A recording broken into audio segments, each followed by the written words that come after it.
Hey, what's up? Welcome back to Diamond Beyond. In this one, I'm going through not all of them, just a few. I have about 5 here. Big contract extensions that happened in the NBA.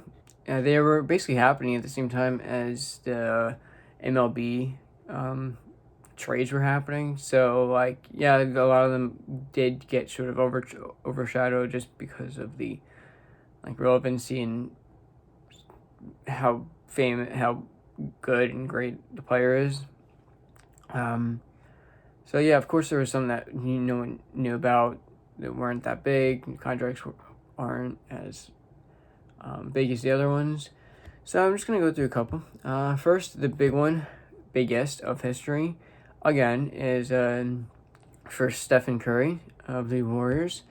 He basically killed it. He missed the year before, I think, or came in a couple games, but really missed most of the season the year before to ankle injury.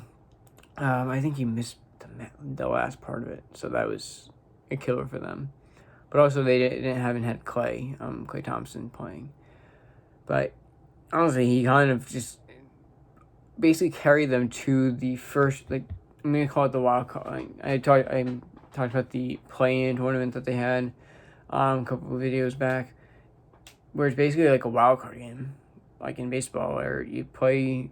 It was Golden State against the Lakers. The Lakers won, so they kicked out the Warriors. But to get a team like that, who has some up and coming players, it took a special talent to get them there, and Curry was that person.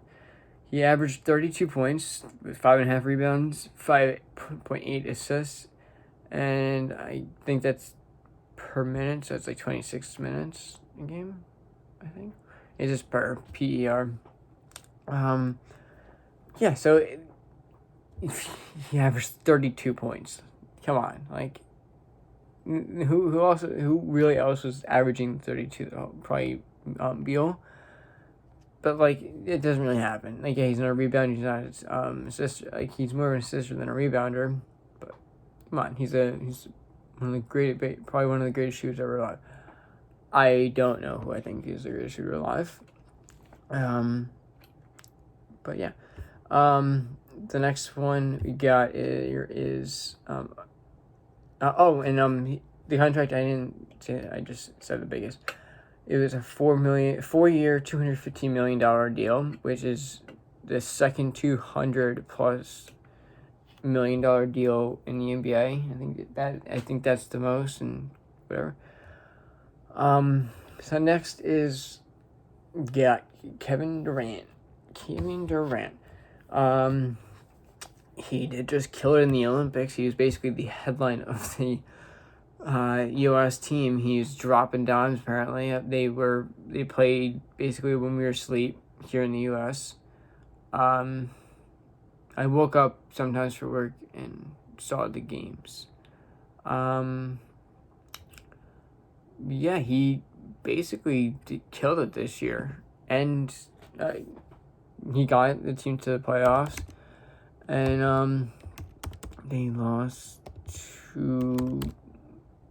I don't remember who they lost to.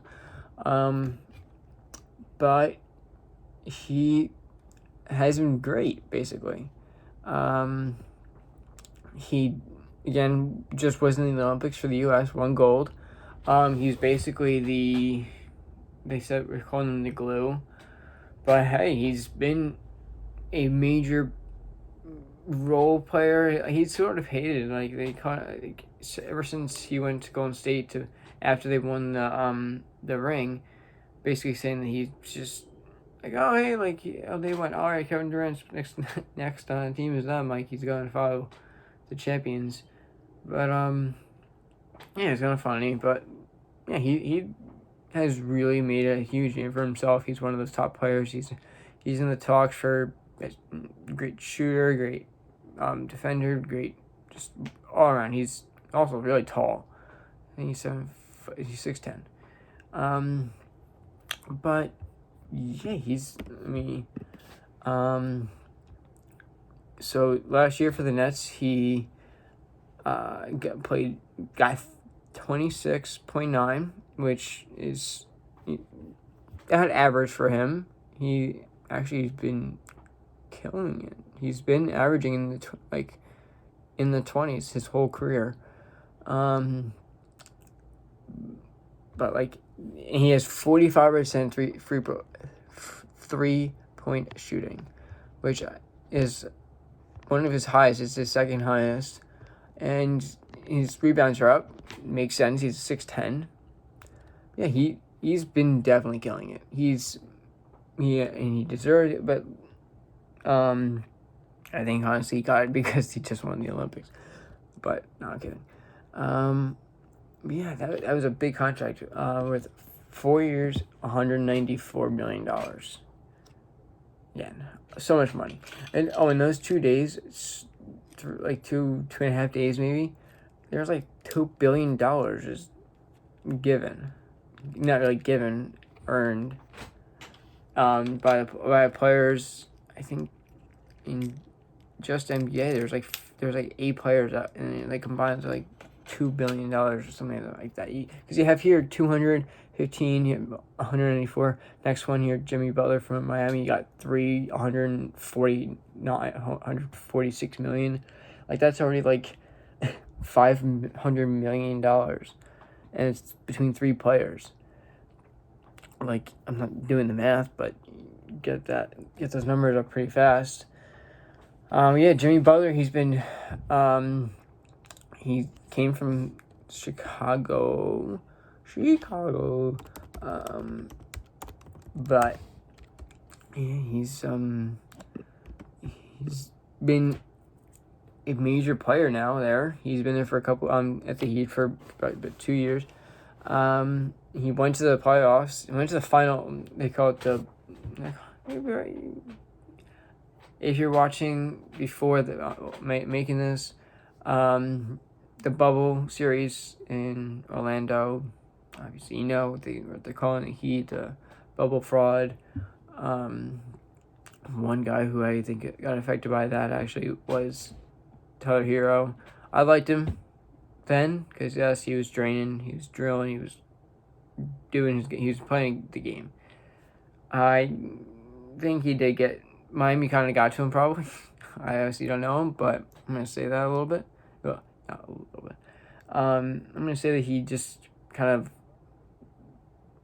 lost touch with a part of him in a way, not being crazy and letting like the clock get into him. But whatever. If he's not doing anything crazy, not doing anything crazy.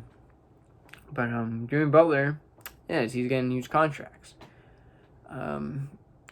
Points, 21.5 points average this season. Last year, this is actually a big stat for someone. He has a free field goal is 49%, which is very good. And 3 points is about 24.5.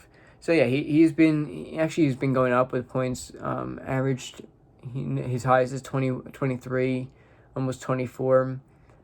He started off kind of slow in his career, but definitely has picked it up and major role player for teams, and just has been in the league enough to get it and just know how to play.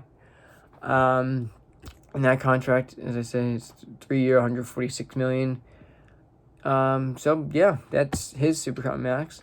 And the last guy who I'm going to talk about is Julius Randle, who, yes, I'm a fan of the Suns, all that, but a New Yorker. I've loved the Knicks for my whole life. Yeah, I don't know what to say. That's it. But for my team, got Julius Randle back, and that contract is for 4 years, $117 million. So, yes, granted, not as big as the other ones, and literally almost $100 million less than Curry, but get 100. If I get $117 at any point in my life, I'm gonna be chilling out. That'd be great. Yeah, I'd probably be doing something with the money, but yeah, it's a great contract. But yeah, I like them having him there still. He really kicked it into gear. This was one of his highest scoring years ever. Mainly because of the team that it was. Like, he's been on the Lakers, Pelicans. Like, when he was there was already sort of major players there, and you're just walking in, and you're not gonna be the top guy, all that kind of stuff. Get a couple years under your belt, go to another team, and then he started really making his name known at Pelicans, and then came here to the Knicks and just took it and killed it, and averaged 24.1 points, and his 3-point shooting was actually very good. He was at 41%. So yeah, these are again not all the contracts that have been out, because that's like a bunch of them. It's like 15 probably I saw. And I'm not doing it. And of course, a lot of them aren't as big as these players. But yeah, Curry again with the these are all super max contracts, because once you make the All-Star team, you are eligible for that. So if they didn't, they would not be eligible for these. But of course, you got Curry over here making 215 again for the second year. I think it's first time in history anyone's ever been awarded a two times $200 million contract. So yeah, thanks for coming over. Thanks for coming here. Thanks for watching. If you want, like, subscribe, comment, follow the Instagram in the for this channel, and I'll see you in the next one. Peace out.